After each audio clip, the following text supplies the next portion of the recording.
First view I get when I walk out the front door this morning were these beautiful calendula that I cut yesterday and thought I'd put at the dining room table, and they closed up from being inside. So I brought them outside and they opened up. They're so beautiful.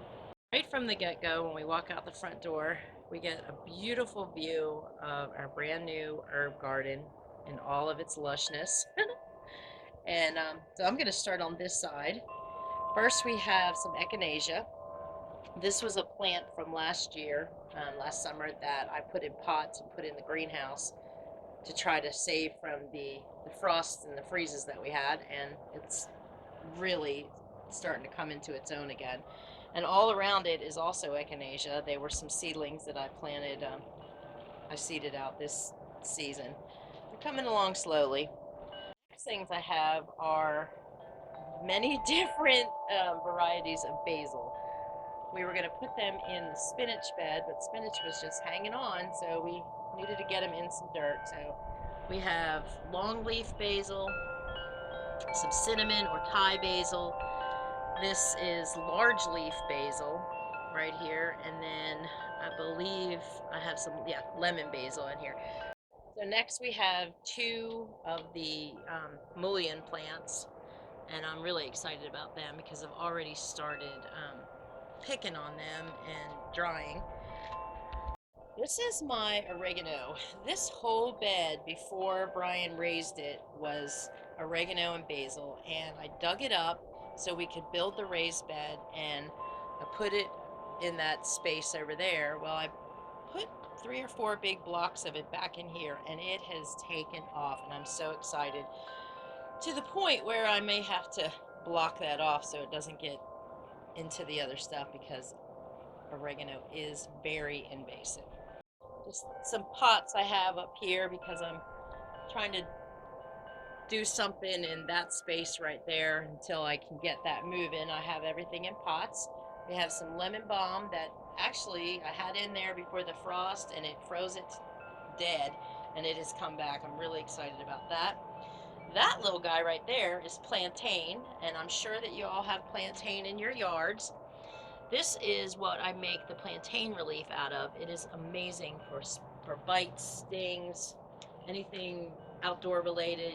Yesterday, I'll show you that in a minute, I got just slammed with gnats, and so I used that.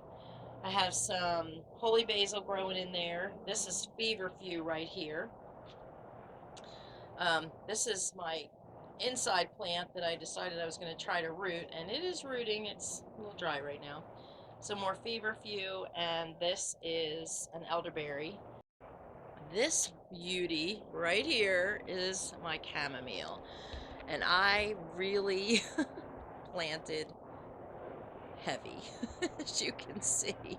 But every day you see all the buds that are going to be opening up in the next couple days. I have harvested from this daily, and it's just so beautiful. These are some more mullein that I have planted, and some still in pots that I'm thinking about selling. Then we have here feverfew and a little bit of catnip, which is right there.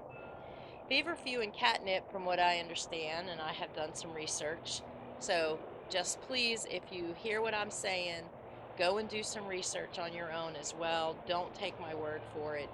I'm not a medical doctor. I'm learning, so if you have any questions, let me know. But feverfew and catnip, dried and mixed together, is supposedly good for pain. I'm doing some tinctures and some probably some powdering, and I'll be using it myself to see how that works. So yeah, that's exciting.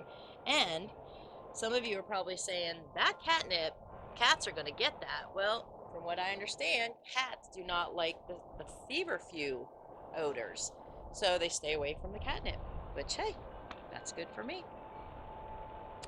So next down the aisle, we have yarrow, and it is starting to bloom, which is pretty exciting. That actually will shoot out, and I have another one on the other side that I'll show you. But isn't it just the prettiest plant? Um, we met a lady in Richmond Hill, which is a town near us if you're not from Savannah, and she said that she uses that for edible arrangements and to the florists in the area. And I thought, oh, I've seen that before in floral arrangements, but it turns out that yarrow is also medicinal. This is finally starting to move. This is called bee balm, and as its name, bees love it when it flowers. And I was kind of afraid that it wasn't going to be doing anything, but it is starting to pop up, and I can't wait for all of this to flower. It's going to be so beautiful. Back to the feverfew real quick. The feverfew flowers look similar to the chamomile, but bigger and fatter. So I'll be tagging that too, so I don't get confused. So back in row here, this little guy, let me get out of the shade. This little guy, these are called horehound. And I thought it was kind of funny because when I was at a previous church, our worship team, one of our leaders, told me that she had some cough drops that had horehound in them, and it was a very strong and potent herb. And so when I saw that Baker Creek had them, I thought, well, why not? So they are the 4 plants, but I'm seeing that this little guy is really starting to move. So I'm excited about that. Next down the aisle is sage. I kill sage. So when I saw this at Tractor Supply, I was very excited. And it's actually still alive, as well as its sister plant. So that was really exciting. My pineapple sage bit the dust in the frost. This next little bunch is a flowering plant. It's called nasturtium. I have never grown nasturtium before, and I didn't know what it was about, but I read before I ordered it, and it is also medicinal. So I don't have all that information here for this video, but I sure will get it for you if you have any questions. Still have one of those in a pot that I have to figure out where to put it.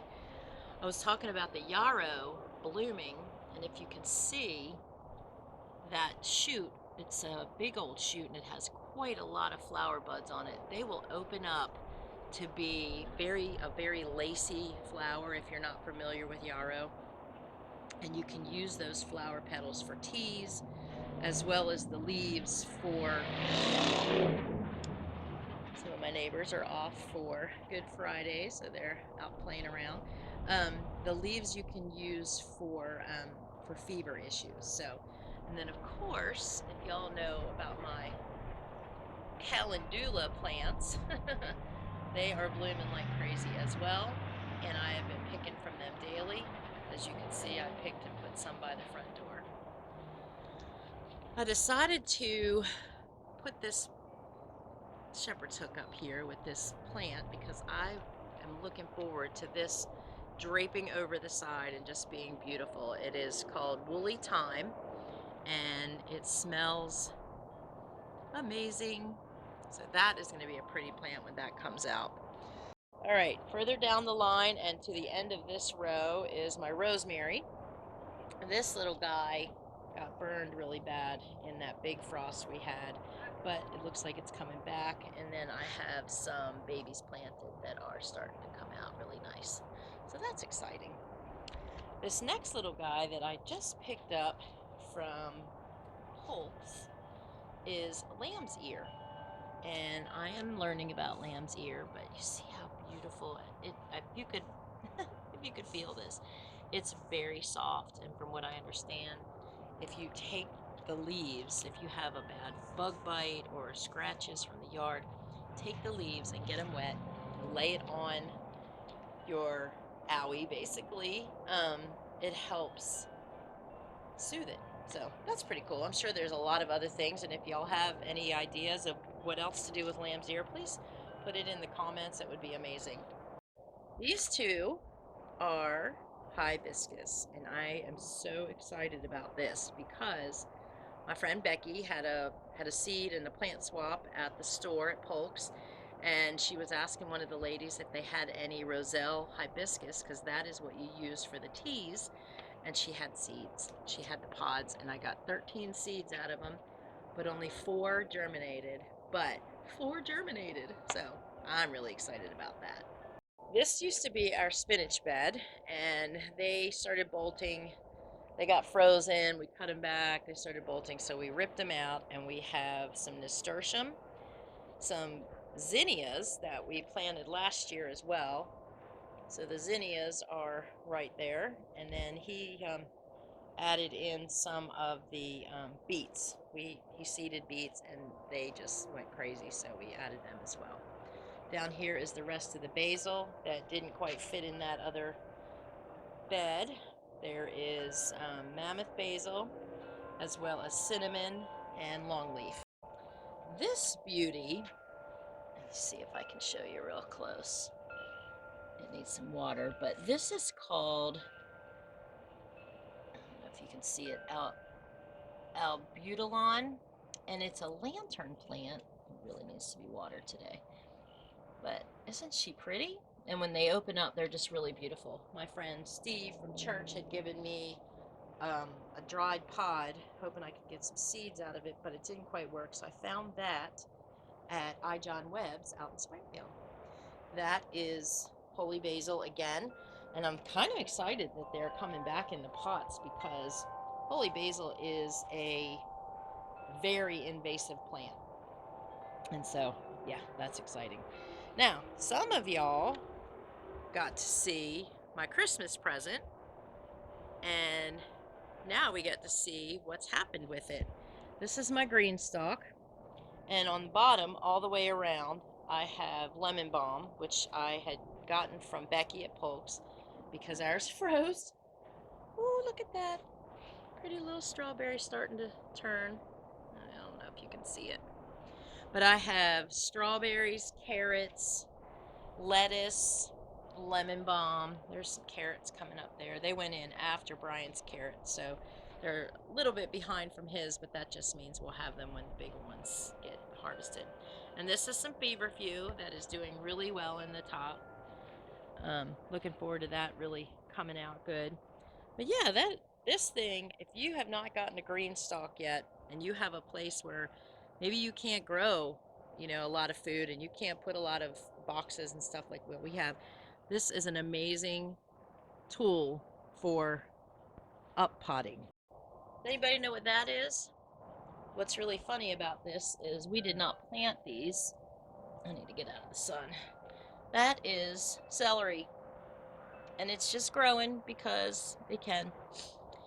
These two beauties are Comfrey, and when we were out at our friend Leanne's, she gave me she pulled up two tubers, and I put them in some pots, and they started growing like crazy, so I thought they needed to be in the dirt.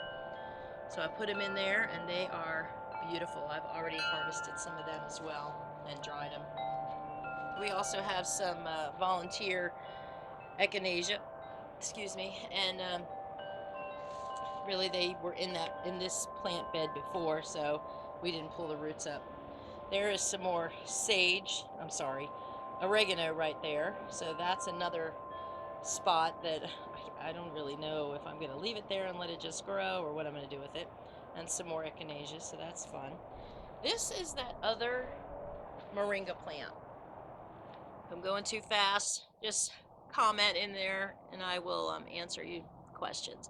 This moringa was about 7 or 8 feet tall. We cut it back for the winter and we covered it up, and we really thought that it wasn't going to grow anymore after those big frosts. But as you can see, there are some babies growing down there in the root system, and I'm very excited about that because I was going to have to replant, and now I don't have to. These are some more mullein that are needing to be in the dirt. So we are not going to do anything with this bed right here this year because the price of wood is outrageous. So I'm thinking I'm just going to build it up a little bit more with some of the dirt that we have and plant that mullein in there and see what happens. Next down the line are my moringa trees. If you don't know about moringa, please put a comment in down the bottom and I will give you some information. I'll give you a link to what they're about. It's quite a story, and I'm excited that these babies were overwintered in the greenhouse. That is the greenhouse that got demolished by whatever tornado event we had a few weeks ago. But because it's so hot out now, they are really flourishing, and I'm actually going to be cutting these off when they all get pretty big and chopping down to probably around this point so it becomes more bushy instead of tall. Like, I'll show you some that are in the backyard, but that is the second one. So we brought them out here so they can get the first sun.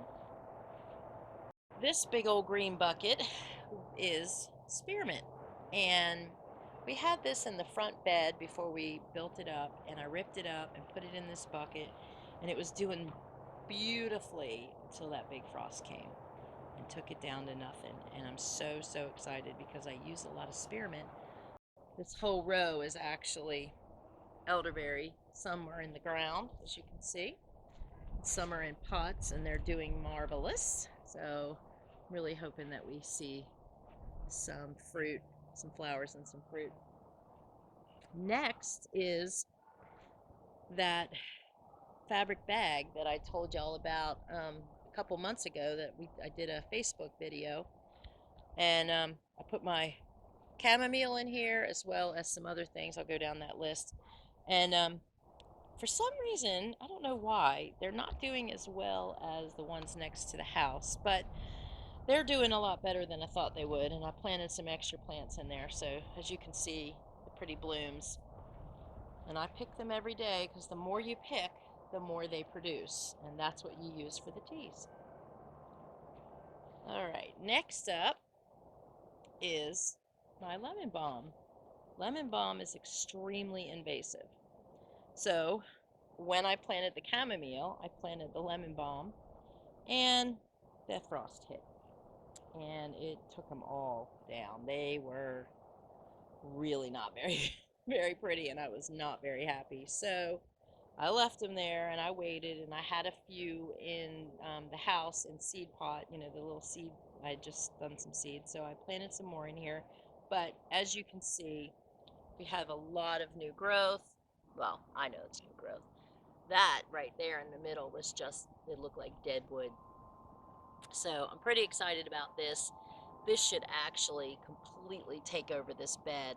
So that's why I didn't plant any more than I have in there, because I know what's going to happen. So I'm really excited about that. I use a lot of lemon balm in our teas. So, and then last but not least, my friend Sherry from Double Z Farms in Springfield gave me some seeds for pink calendula, as some people call it. And this is what has happened, and I'm really excited. I just put these in yesterday. That is where we are in the garden. I'm gonna go in the backyard and show you the greenhouse and show you the moringa that I have back there. All right, here we are in the backyard. I just wanted to show you real quick the moringa that I had overwintering in the greenhouse. I have several, and some of them are just starting to show some leaves, so that's pretty exciting. They're all in there, and they should be producing very soon. I also have these 4, and they're doing wonderful. So we will have some moringa leaves for tea. We'll have some moringa powder for capsuling, because if you look up moringa, you'll hear that it is amazing for inflammation and a bunch of other health issues. So that's it for now.